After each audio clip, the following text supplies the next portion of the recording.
either you have a great art practice or you do vandalism. And then when those two things collide and combine into something great, then it's great. But a lot of it was I always saw it as phony. Yeah. I prefer the word muralist much more than street art. Yeah.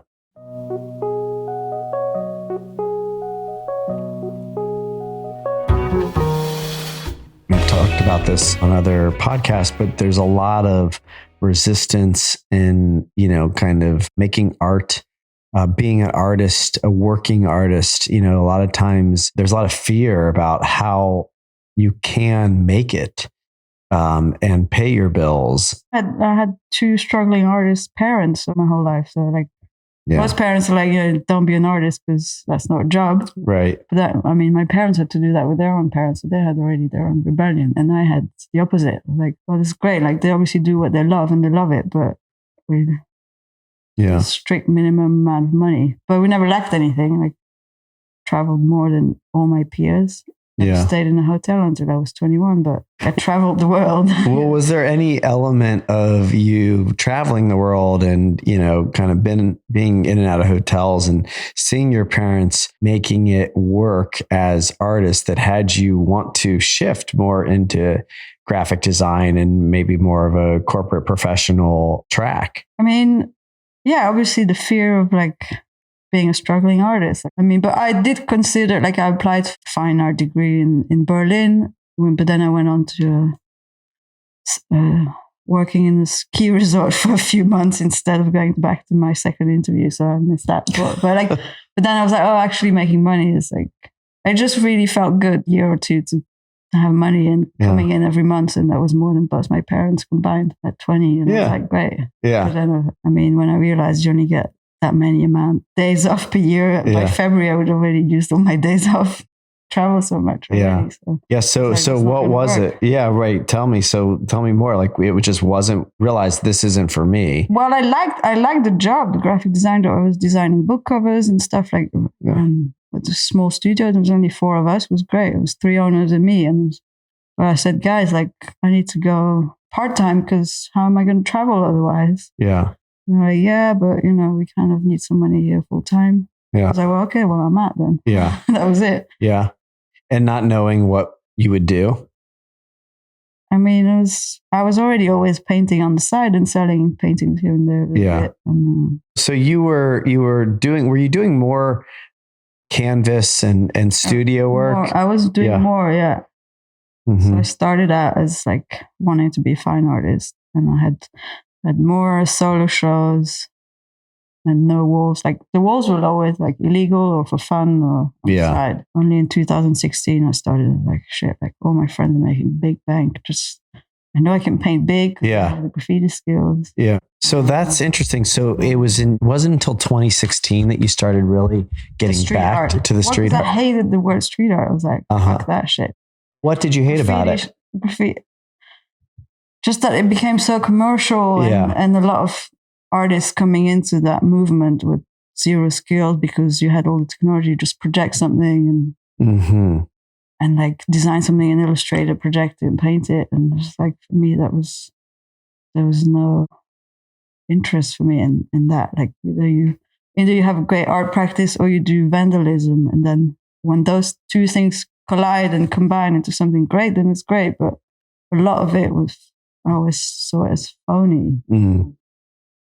But it's just the word street art because, I have so many friends and artists that I admire.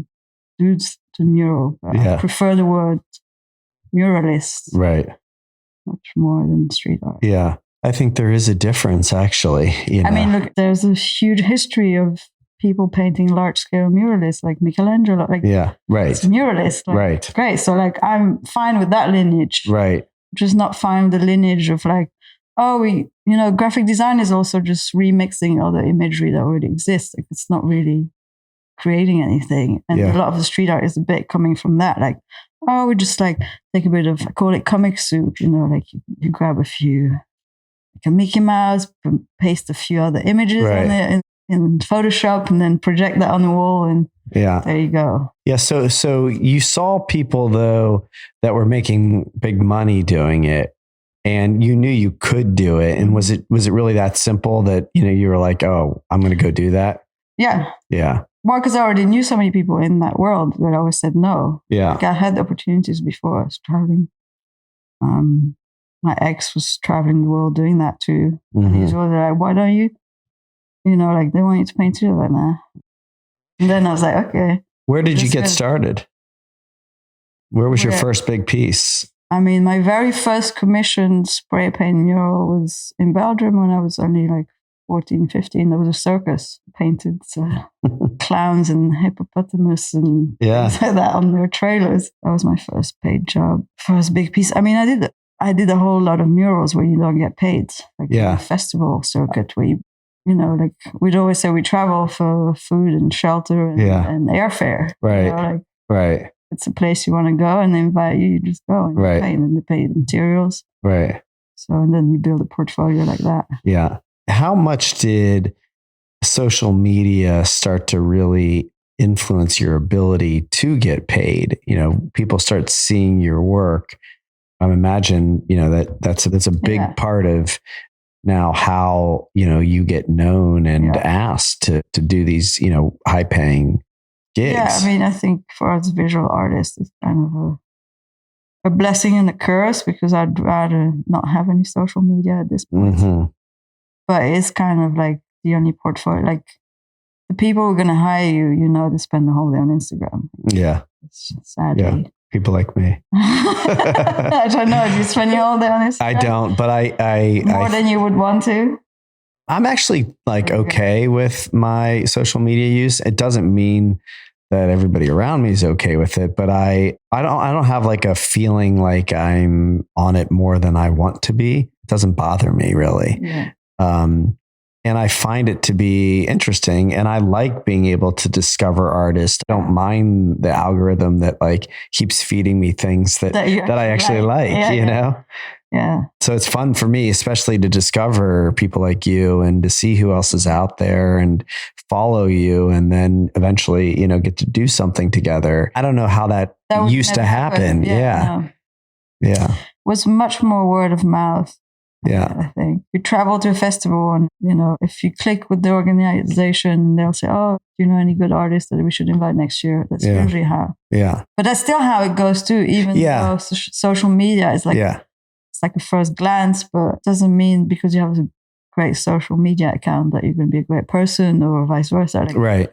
You still want to. No question. I mean, it was something that, I've been thinking about, and definitely, will follow up with you guys to say, okay, who else should we work with? Because better way to get a reference, you only see a small piece of the puzzle. I think that the fine art world is the same. Exactly the same. I mean, any world, but it's just who you know. And if you're great to work with, well, you're more likely to get jobs than if you're not. Yeah.